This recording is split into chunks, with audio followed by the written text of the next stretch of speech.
Hey guys, what's up? Welcome back to the channel. It's Cynicalex, and we're diving into another tier list update. We had a brand new Fantastic Four set that didn't really move the needle much for them, but made a couple of tweaks here and there, and actually made them potentially a viable team combo with Franklin for Team Battle Arena, the new PvP game mode. Then we got the seasonal Emma Frost and Groot, in addition to the surprise tier 4 of shalla-bal. And while Emma and shalla-bal both need improvements, both visually and in terms of their performance, neither of them is bad. Both of them are good, mainly PvP focused, and I would say this entire update has been mostly PvP focused, with just a couple of notes here with Human Torch and maybe to a lesser extent Sue being for PvE, and then Groot being for a PvE, but only strictly in a support role. So starting off with the Fantastic Four, Thing really does nothing besides from getting his tier 4. They really probably put the least amount of work into Thing possible. So I guess you could call him lead support, but you certainly couldn't call him lead support meta. So you'd put him in the same category as somebody like Sleeper, who doesn't even have a tier 4. And honestly, he's less useful for the team that's, useful here. Like the defenders for Jessica Jones, because Jessica Jones provides a huge damage reduction that essentially enables Daredevil, the only defender tier 4, to actually do anything and survive more than a couple of hits. Thing doesn't really even do that, despite all of the buffs. You could even argue that Thing's buffs are more useful for PvE content if you're going to climb with someone like Mr. Fantastic. So just keep that in mind. But for PvP, there just isn't enough room for Thing to be as useless as he is. He doesn't have iframe ignore. He doesn't have enough healing. He doesn't have enough tankiness. No access to immortality, unless you bring along Franklin, of course, or a revive. And so that really is what hurts him. He's not bringing along the immortality that Franklin is. He's not bringing along the cleanse that Sue is. And he's not bringing the leadership that Mr. Fantastic has. So because of that, at best, he can play a 4th string or a 5th string. And the only game mode where that's relevant in is Otherworld Battle. And, I will say the Fantastic Four have been somewhat useful in Otherworld Battle when all of the other, we're talking like, 15 plus metas are banned. And they have 2 out of the 3 buffs specifically bespokely tailored to them. And even then, Thing is not featured. So I would actually argue, I think I've argued myself into saying that Sleeper is actually more useful, because you will see Sleeper appear when there is a full symbiote lineup, right? When you have Agent Venom, Spider-Man, Symbiote, Black Widow, and maybe Carnage. But if Null and Silver Surfer are banned, Sleeper can slide in there to provide that debuff for players that want to go with a more symbiote-focused lineup instead of someone like Wasp or maybe Sue Storm, Invisible Woman. But Thing really, I think even Rachel Summers is going to do better than he does. He just doesn't have enough support buffs to be relevant for the Fantastic Four team, because he doesn't do anything. So he either needs more support buffs or he needs iframe ignore to actually contribute offensively to what is happening. Human Torch, on the other hand, they did improve him. He's a little bit easier to play now. Still not super easy to play. I mean, he is easy. Like, I'm torn between keeping this and not keeping this, keeping the easy to play tag. I think he's kind of easy to play, kind of not, just because you have to delay the 4th skill, but you can't really see it visually for when he puts those orbs above his head. Everything else is instant, 1, 2, 3, instant cancel, and then you just land on 5. Yeah, he's pretty good. He still hits really, really hard. He's just not needed for any content. So he can't really surpass sort of a low meta ranking, because unlike even characters who have already been surpassed, like Gambit has the usefulness of those ABL days if for whatever reason you can't invest in Storm, even though this Gambit in this example is paywall, but he just doesn't have that. So the best I could do is put him in sort of like a Blue Dragon situation. He does hit really hard. He has better survivability now. I would argue he's probably better than Cable as well. Cable pretty much struggles without his tier 4, whereas Human Torch doesn't. And Human Torch just doesn't have the ABL day. But at this point, why would you use Cable? It just doesn't make any sense. So even then, I would say, you could drop Cable down to useful. And I would even say yeah, Blue Dragon and Cable. I would drop Cable for sure around Bishop's level. Blue Dragon still has some PvP value. So I guess you could say she's useful. But I think having Human Torch at the bottom of low meta really does make more sense these days for what he's able to accomplish. Both at tier 3 80 or Transcended 80 and tier 4. Like, he does very, very well. Doesn't need his tier 4 the way that some of these other tier 4s do, especially, you know, Blue Dragon and Cable. They really need the tier 4 to do enough damage to start really cranking out the DPS. Human Torch doesn't. So I guess he deserves some additional points for that. Doesn't have any PvP value despite having access to all those PvP buffs from the Fantastic Four, because again, just like Thing, he doesn't have iframe ignore, he doesn't stay alive long enough to really impact the team, and then he doesn't have any support buffs whatsoever. So despite the huge DPS, right, he is very, very high DPS, he just doesn't have any, you know, he's not going to get it off. No penetration, no more importantly, no iframe ignore, and so that is going to really hurt him. And then we come to Mr. and Mrs. Fantastic, and they're basically the only relevant PvP notes for the Fantastic Four here.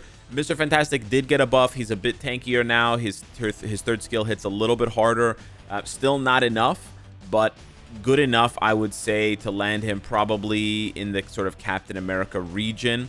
I would probably put him... It's tough. I would put him under Mr. Fantastic, under Captain America, but I think there's an argument to be made for him to be better than Captain America. But it really just comes down to the pieces that you have. So not to make the tier ranking relevant to, you know, what your specific roster has, but for example, if you don't have Weapon Hex, the zombie Weapon Hex, then yeah, Captain America is going to fall down many flights of stairs down to like useful. Right, down, or what is this? Usable. He's gonna fall down here. Whereas if you have Weapon Hex seasonal, Captain America can pair very, very well with her. Super tanky, very, very nice. Same thing with Mr. Fantastic. Without Franklin, we're talking bottom of usable. Okay, just to be clear here, we're talking like Nebula, America Chavez level. Without Franklin, he's just gonna get one-shotted. Yeah, the burst damage is just going to ruin him. But with Franklin, whoa, hey, now he is probably like the 6th or the 7th best Team Battle Arena team. But you got to pair him with Sue, and you got to pair him with Franklin. So you sort of see how this is very much contingent on needing a very, very specific team. And if you don't have that very specific team, then yeah, he struggles. In PvE, I would say he's better. He's more proc friendly. He's easier to play now. There's not as much timing involved with that 5th skill where he shoots up the gun. It doesn't happen anymore. So I like his PvE performance. I personally want to investigate it more because I think it could bump up his position here. He does have access to a couple of pesky ability tags like durability that we usually rely on somebody like Hulk to fill, but Hulk can struggle in PvE unless you have very, very, very high HP on your cards and a very, very good build and patience and abomination. So I'll have more on that, but yeah, he definitely is better for PvE if that's something you're interested in and you don't have another option. Just keep that in mind, that he's you know, still better or sort of still positioned the most for PvP. And then Sue, like, she probably is the most relevant of the Fantastic Four just because her buffs allow her to do anything because of the debuff cleanse. That being said, they still didn't give her iframe ignore. That being said, she still doesn't have enough survivability. If she just had more tankiness to get her tier 4 skill off because it deals damage, that would be really, really nice. She doesn't, but she is still useful. She is still definitely useful. Yeah, I would say she probably comes in around Human Torch's usefulness. It's difficult to say. She's definitely, I think she's more useful than Human Torch. I don't think she's more useful than Madeline, but that is kind of having a PvP skew on it. I would say that's probably somewhere she can go. I think that makes more sense. And then, you know, right around the value of like a Weapon Hex, right? Just like a weaker but less rare version of Weapon Hex in a sense, because Weapon Hex has the zombie tag, which surprisingly applies to more characters. Like, yes, Sue can debuff lots of characters, and that does make her useful. That's true. That does make her useful outside of the Fantastic Four team. You're not going to use her that often outside of the Fantastic Four team because there are other options, and shalla-bal is kind of why Sue's value is being suppressed these days. But normally she would just be a slightly better version of Wasp, because although she doesn't provide the HP to allies, she is a tier 4 threat. She can, if she ever survives, pop off with a bunch of damage, whereas Wasp is never going to do any damage. Now, that being said, we do have to then discuss why Sue is not higher, right? Why Sue doesn't come in higher here. And it's basically because of shalla-bal. We'll cover shalla-bal first here since it makes sense. Shalla-bal is now the best, currently the best debuff character, debuff support character we have. And it's important to differentiate debuff support from a debuff lead, because debuff leads only allow leaderships. They're not going to be usable in Otherworld battle, and they're not going to be as flexible, whereas shalla-bal is more flexible. I know Johnny Storm's happy about that because she's a support. She's a debuff support. Now, we've talked extensively on this channel recently that shalla-bal needs buffs. She's not quite strong enough for her cost, for sure, but she is still quite useful because she combines, you know, iframe ignore on her main skill with reflect that you do need her to take most advantage of. You do need her artifact to get the revive, because then when she revives, she reflects, usually she reflects a ton more damage. Frankly, it's hilarious how much less useful reflect characters are without revive. But yeah. And then she also has the debuff cleanse support passive. And that's really what's going to make her just a step above Sue Storm, because she's basically just a better version of Sue, where she has iframe ignore, and then she also has access to reflect. So in a sense, you could say, not to make the argument for Netmarble that shalla-bal is the right power level, but if you compare her to Sue, Sue also costs 6,600 crystals. People forget about that. She's a deluxe pack character. Now, you do get a farmable stage with Sue Storm that you don't get with shalla-bal. You also need Sue to unlock Dr. Doom, so that's another thing. But Dr. Doom is not that strong right now, so it kind of doesn't matter. But yeah, shalla-bal is actually really good. So I think it kind of hurts to say, because I do think shalla-bal needs buffs, but I think she kind of needs to be here. She's not quite... It's really weird. She's not quite as good as Thanos. Like, she's not as valuable as Thanos and Hela for me. So I do feel a bit like she deserves to be down here. For me, I would rather have Thanos or Hela because of what they represent, what they can do. But shalla-bal, technically, I would say she probably provides as much flexibility for your roster in PvP as Hela. With Thanos, he just represents like a lower tier DPS option, and he probably represents like the 5th or 6th strongest TBA team, and he is a step above the Fantastic Four team, who would then be like 6th or 7th or whatever. But you also need to be able to pair Thanos with other really strong villains to really take advantage of that. Whereas shalla-bal is more flexible despite being weaker one-to-one. Like 1-to-1, Thanos claps shalla-bal. 1-to-1, these situations.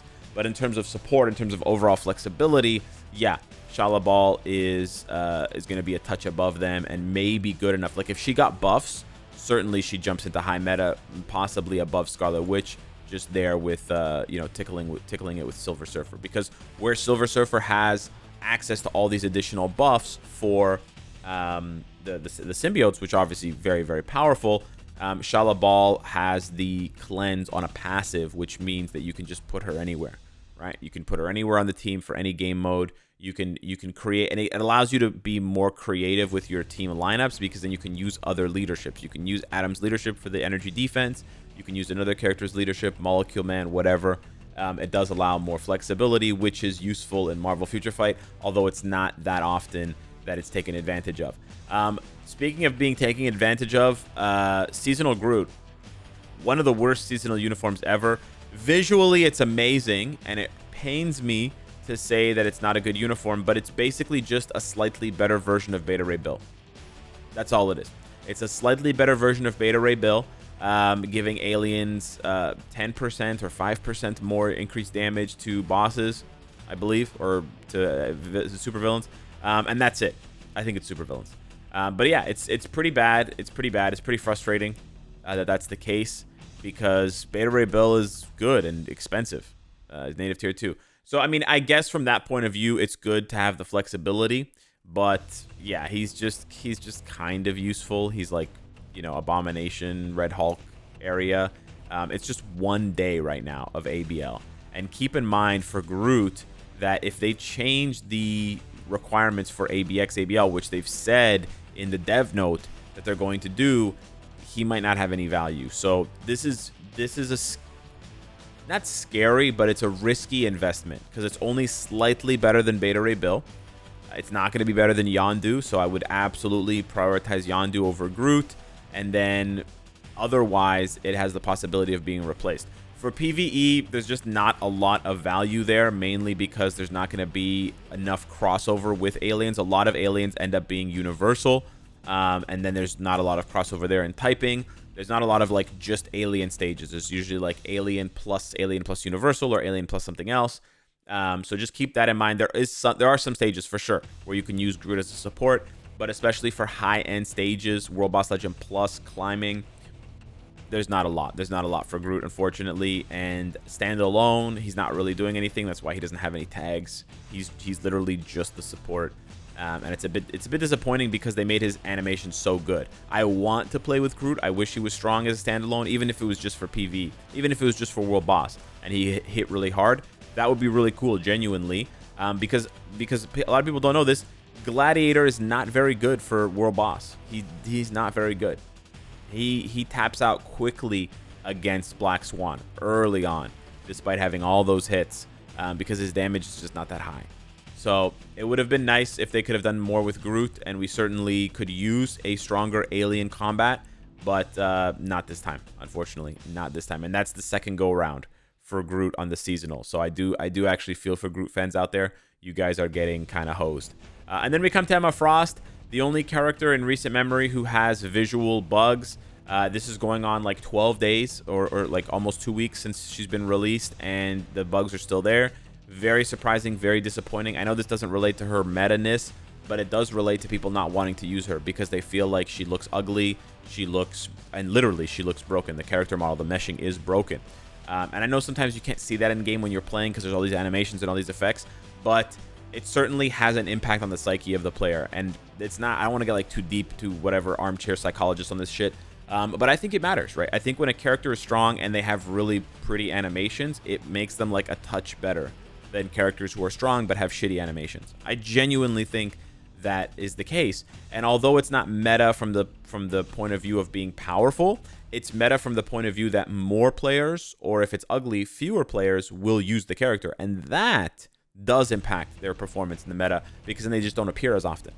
Now, Emma does have the advantage of when you have her artifact, and only when you have her artifact, she becomes a big PvP threat with the Reflect, as well as the iframe ignore on her third skill. And don't get me wrong, they built her kit quite nicely.